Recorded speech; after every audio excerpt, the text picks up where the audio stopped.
Exam ముందు రోజే book తీస్తే రిజల్ట్ ఇట్లనే ఉంటది. 2 ప్రాజెక్ట్స్ పెండింగ్ ఉండిపోయినాయి. రాయలేదు. అప్పుడు తర్వాత చూసుకుందాంలే అనుకున్నాను. మళ్ళీ ఇప్పుడు చూస్తే రాయలేదు. అవి రాసుకున్నా. ఇంక మార్నింగే లేసి రెడీ అయిపోతున్నాం. కాలేజ్ కదా! మా తమ్ముడికి కూడా ఆఫీస్ ఉంది. సరే ఆటో బుక్ చేయరా అంటే బుక్ చేసిండు.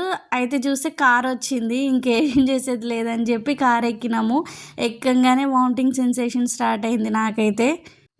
మార్నింగే కదా! అందులోనూ నేను ఫాస్టింగ్ ఉన్నాను. అందువల్లనే ఏమో ఫుల్ వామిటింగ్ సెన్సేషను, కళ్ళు తిరిగిపోతున్నాయి. నా వల్ల కాలేదు. ఇంకా కాలేజ్‌కి వచ్చి దిగిపోయినాము. మా కాలేజ్‌లో వ్యూ మీకు తెలిసిందే కదా! నేను చాలా వీడియోస్‌లో పోస్ట్ చేసున్నాను. చాలా బాగుంటుంది. టైం వేస్ట్ చేయని ఫ్రెండ్ నాకుంది. చూడండి డ్రైవింగ్ చేస్తున్నాడు వాళ్ళ తమ్ముడు. టిఫిన్ తినుకుంటూ వస్తుంది వెనకాల కూర్చొని. మార్నింగ్ ఒక ఎగ్జామ్ రాసేసి ఆఫ్టర్నూన్ లంచ్‌కి ఇక్కడొచ్చి కూర్చున్నాం క్యాంటీన్ దగ్గర.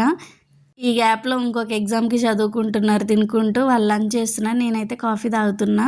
ఇంకా చదువుకొని ఇంకా టైం అయిపోయిందని చెప్పి వెళ్ళిపోయాము. ఎగ్జామ్ రాసేసి మళ్ళీ రిటర్న్ ఇంటికొచ్చేసాను.